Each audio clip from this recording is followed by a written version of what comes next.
इलाहाबाद के पंडित बड़े ही प्रसिद्ध हैं। एक इलाहाबादी पंडित अपने जजमान के यहां भोजन करने पहुंचे। वह जजमान उन्हें बुलाकर तो बड़ी परेशानी में पड़ गया, क्योंकि पंडित जी धीरे धीरे पूरी रसोई साफ कर गए। घर के सारे भोज पदार्थ खत्म होने लगे। अब जजमान बड़ी मुसीबत में, यह बात कैसे छुपाए कि अब घर में भोजन खत्म होने को है।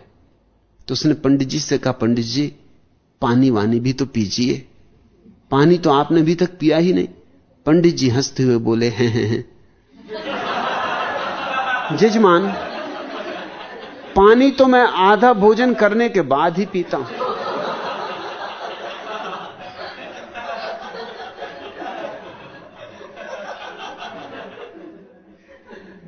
तुम भी टाले जाते हो, अभी आधा भोजन ही नहीं हुआ है।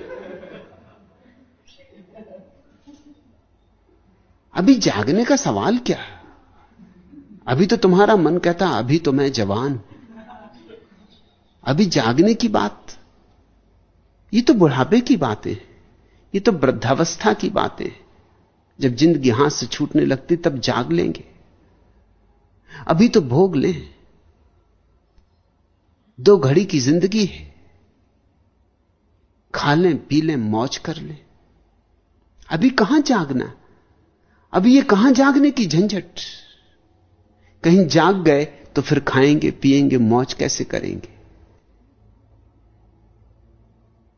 ऐसे ही खाते पीते मौज करते तुम कितनी बार जिए और कितनी बार मरे। और मौज भी क्या कर रहे हो? खाने पीने में भी तुम्हारी क्या मौज हो सकती है?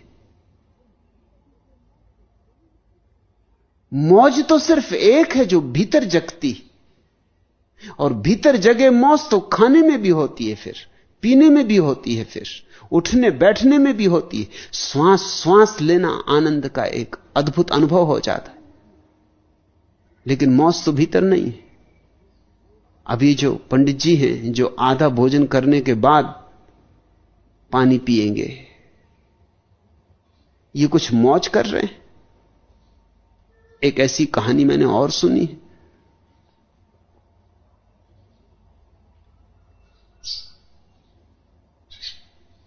एक युवती विवाहित होकर आई, जिससे विवाह हुआ था वो भी पहुंचे हुए पंडित थे।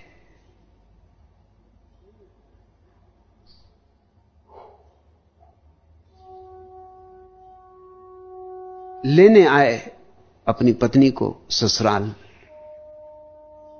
तो वो एक पुड़ी का एक ही कौर करते थे। इधर पुड़ी परसी नहीं गई, उधर खत्म। वो परसने वाली जब तक लौट के देखे पुड़ी नदारत। पत्नी छुप के देख रही थी, बेचारी को शर्म आने लगी कि लोग क्या कहेंगे कि ऐसा पति मिला। तो उसने वहीं कोने से इशारा किया 2 अंगुली का कि कम से कम 2 टुकड़े तो करो। पंडित जी समझे कि वो ये कह रही है कि ये रिवाज ठीक नहीं, हमारे यहां तो 2 पुड़ी एक साथ। सो वो 2 पुड़ी का एक कौर करने लगे। उनकी पत्नी ने तो सिर ठोंक लिया। रात जब पत्नी मिली तो उसने कहा तुमने तो हद कर दी, पहले ही ठीक थे, कम से कम एक कौर तो कर रहे थे एक पुड़ी का। मैंने कहा था कि 2 कौर करो, और तुमने 2 पुड़ियों का एक कौर करना शुरू कर दिया। पति ने कहा तुझे पता नहीं कि हम किस परिवार से, रघुकुल रीत सदा चली आई। मैं तो कुछ भी नहीं हूं, मेरे स्वर्गवासी पिता थे कि जब भी कहीं किसी के यहां भोजन करने जाते थे तो उनको बैलगाड़ी में डाल के वापस घर लाना पड़ता था। एक बार तो उनकी हालत इतनी खराब हो गई थी कि जब बैलगाड़ी में उनको किसी तरह डाल के घर लाया गया तो वैद्य बुलाना पड़ा। वैद्य ने गोली दी तो उन्होंने आंख खोल के कहा कि वैद्यराज,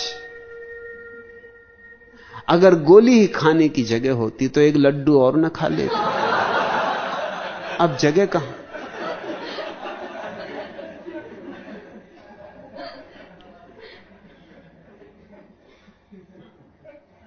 इस तरह के लोग तुम सोचते हो भोग रहे,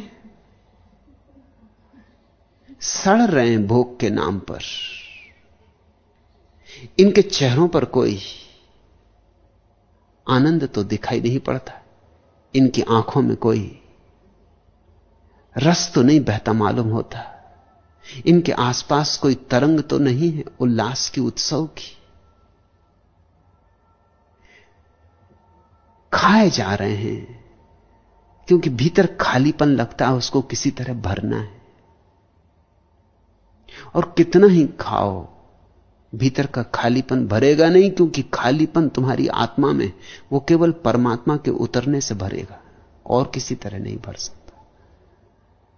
कोई अपनी तिजोरियों में धन इकट्ठा कर रहा है, सोच रहा है इस तरह भर जाएगा।